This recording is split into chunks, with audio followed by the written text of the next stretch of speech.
Web Novel, Chapter 216, Grieving 2. Why did you ask for his help? Lith yelled to Scarlet while his fury was peaking. You knew he had never traveled outside the Tron woods. This was too big for him. Why didn't you leave him alone? Scarlet's guilt was already eating at her from the inside. She couldn't reply to Lith because she was thinking the same things. However, when she felt a slight tremor in the ground, she was forced to speak. You were right, it's all my fault. Now please, try to calm down. Calm down? Lith's roar was accompanied by another tremor, this time strong enough for everyone to feel it. All of his mana was seething with anger, darkness magic exuded from every inch of Lith's body, spreading the killing intent of a mad beast desperate enough to throw away its life for a single chance to bite back its enemy. All the professors could feel it on their skin. The ones that were too injured from the recent fight to stand their ground, found themselves covered in cold sweat, retreating one step at the time. Even Linhose's body reacted instinctively, a spell ready at hand to counter the imminent death threat. I read the reports speaking about his ferocity, but this is unheard of for someone so young. His mana exudes such a powerful pressure that a normal man would have already run away out of fear. Dash. With a wave of her paw, Scarlet warped all the humans back to their apartments and sealed the space around the mining town to prevent the use of dimensional magic. Being the Lord of the Forest was much more than a mere title. Like an academy empowered its headmaster, a forest empowered its lord. It was similar to being a guardian, but instead of being recognized by the planet's will, the lord had a very limited area of influence and much lesser powers. Otherwise, Scarlet would have faced and destroyed Balcor's army alone. You can ask me to calm down only after I have ripped off your tail and forced you to eat it. A mass of clouds started gathering in the sky. Scarlet knew a world tribulation was about to happen. That was the reason why she had sent all the humans away. While she had no idea what was causing the tribulation, the one responsible had to be protected. Even if he was a young human abomination hybrid on the verge of madness. Lith, please stop, Protector coughed. Hearing his voice turned Lith's anger to pain. A pain he hadn't experienced since Carl's death. What do you think you were doing? I didn't ask for you because I want you to turn into the new Balcor. Revenge solves nothing. Did you ever pay attention when I spoke to you? Protector attempted to laugh, but it soon turned into a dry cough that made him spit black blood. I just wanted to say goodbye and ask you for a favor. Please, tell Celia that I'm sorry. Also, make up one of your ridiculous lies to explain to her how I died. Tell her that I would have never abandoned her like this. A few tears streamed from the skull's eyes, before disappearing under his fur. Please, take care of our child. I never had one with a human. I don't know if they end up resembling their mother or father more. Male or female, they'll need your help. Why does everyone want me to take care of their offspring? Lith's scream caused several bolts of lightning to light the sky. I don't want to. I hate children. Live and take care of them by yourself. Lith hugged Protector's body, bawling his eyes out. You are the first friend I ever had. You may be a magical beast, but you have always been like a brother to me. You always treated me as an adult, annoying me with your words of wisdom and trying to make me into a better person. Why are you leaving me? Why? It's not that I want to. Protector's panting worsened. Every breath was a struggle. It's just that sometimes you can't win. Death is a part of life. I'm sick and tired of life trying to snatch away what's mine. Lith ignored Protector, focusing only on invigoration and the bleeding mana core. First, I wasn't old enough to protect my brother. Then, I wasn't rich and powerful enough to even give him the justice he deserved. After that, I was too weak to heal Tista, forcing me to watch her suffering for years. By remembering each of the people he loved, the hatred he felt towards everyone else increased without limit. His body started to reshape itself according to the burning wrath that was consuming him. Black scales replaced Lith's exposed skin up to his neck, leaving only his face uncovered. His fingers grew longer and were now ending in razor-sharp claws. Lith's eyes were now inhuman. They had no pupil, iris, or sclera, only a burning blue light remained. Now I'm strong enough.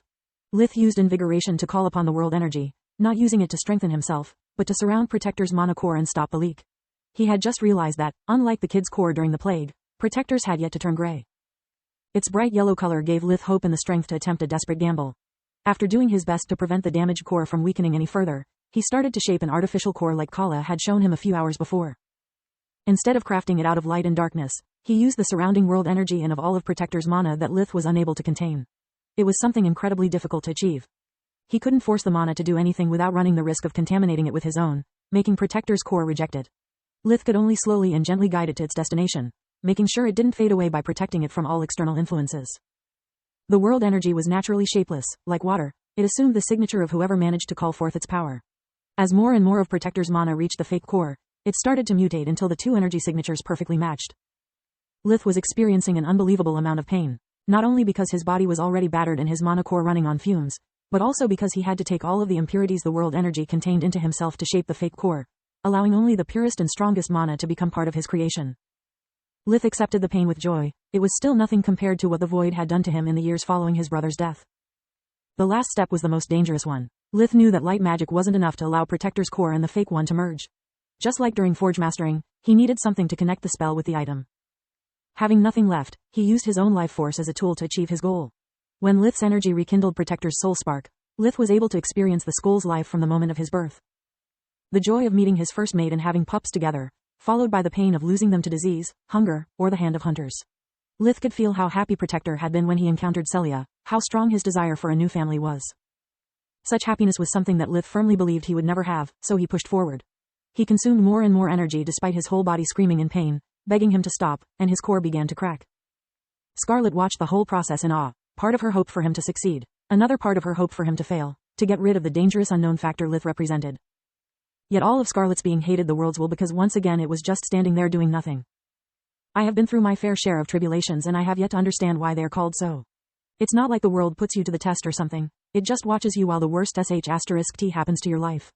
Either you live or die, it never interferes, like our lives are nothing but a two-bit sideshow. She thought. From her throne in the underground dungeon, Tiras felt the second tribulation advent. That anomaly again, she thought out loud. It's better if I go check on it, before the others start pestering me about the lack of information. She stood up, appearing right before Scarlet. It was easy for a guardian to ignore the Scorpicore's dimensional magic seal. What does this mean, Forest Lord? She asked. Scarlet instinctively knelt to her, explaining to Tiras all that had happened that night. I see. Another abomination hybrid, it seems. But this one isn't a man-made fake abomination, more like a jigsaw made of different pieces. He's already at the second tribulation. I wouldn't worry if I were you. Tiras shrugged, preparing to leave. Wait, my lady, what do you mean? Scarlet was shocked by her indifference. Unlike Kala and Protector, she had no affection toward Lith, but he still was a child trying to save a precious friend. After witnessing so much death in a single night, she couldn't understand how the Guardian could leave without moving a finger. It would be easy for Tiras to save them both. You really don't know? Tiras turned back, raising an eyebrow in disbelief. Tribulations happen constantly to beasts, humans, plants, and undead alike. Every single day, they happen whenever Mogar, the world we live in, thinks that someone can be useful for its purposes. During every tribulation, Mogar evaluates the candidate's worth through their actions. Success or failure depends entirely on the candidate, though. The first tribulation is usually about the skill the world is interested in. The second and usually last one, is about self-control. What self-control? Scarlet was flabbergasted. The kid is killing himself, burning his own life as we speak. Shouldn't the tribulation be failed already? You completely misunderstood the nature of tribulations. Tiras chuckled in amusement. A talent is worthless if someone lets it control their life, as most living beings do. My talent is to inspire the change, but it could be easily subverted into bringing chaos if I was never content with the status quo and I did not give the changes the time to prove their worth. Li Gain's talent is knowledge and preservation, yet imagine how easy it would be for him to turn it into greed, hoarding everything and every life form for himself, turning from the keeper of the world into its warden. Solark embodies the desire to rule and lead by example, but she could just as easily become a tyrant obsessed with world domination. The self-control I'm talking about is the will to resist the urges your talent pushes you towards and do the opposite. Take the kid, for example. Judging from his first two tribulations, the world seems to have chosen him to kill a lot of people, yet it's checking if he's just a soulless monster or if he has the will to choose the hard path and grant life instead. We all serve the balance. There would be no need for a guardian of destruction, the races do an excellent job by themselves already. That's why you don't need to worry. If he ever succeeds in passing all the tribulations, we'll just have another guardian. What if he fails? The prolonged exposure to the world's will has already altered him that much. Scarlet rebuked, pointing at Lith's scales-covered body. Aren't you afraid of what he could do if he manages to control that kind of power? No, Tiras shook her head. That's just a promise of payment, barely cosmetic. As far as I know, you have passed all of your tribulations. Have you gotten any stronger? No, I've learned how to shapeshift, but my strength is always the same, no matter the form I take. Exactly, until he becomes a guardian. Tiras giggled at the idea. He will just remain whatever he is. While if he fails, he will die. As simple as that. There is no do-over with tribulations. The number of tribulations varies from person to person, but most fail at the second one. Even if he succeeds, he could fail at the next one, or at the one after that. Tiras disappeared, leaving Scarlet more nervous than ever. This is great. Now I not only have to worry about Scourge and Protector, but also about myself. I never imagined tribulations were so dangerous. Gods, I wish Kala were here. She would know what to do. She would say to move your stinger equipped a *S and help the child. You always whine about the world's will being indifferent, yet you stand there doing nothing. What's the difference between the two of you? A limping Kala pointed out. Scarlet flinched at her appearance, but recovered quickly and did as instructed. Lith had already consumed several years of his lifespan to keep Protector alive and his core was about to crack too. However, he had managed to fix Protector's core enough to allow Scarlet to finish the job. She saved both their lives at once, before questioning the Wraith. How did you survive that blast? First, as you should know, no one can be harmed by their own mana. So the only damage I took was from overloading my mana core. It was a calculated risk. My odds of survival were pretty good since my undead nature makes it really hard to kill me with both conventional and unconventional means. Unlike you, I never trusted the men's words or underestimated a fellow necromancer's madness. I had a contingency plan in case I was cornered and another one in the eventuality of my death. Kala was referring to Lith's promise. Don't you mean your partial undead nature? Scarlet corrected her friend. Have I already mentioned all necromancers are a bit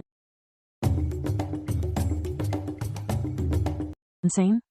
Kali used invigoration to further her healing process, revealing to the shocked Scorpicore that her body held both a mana and a blood core.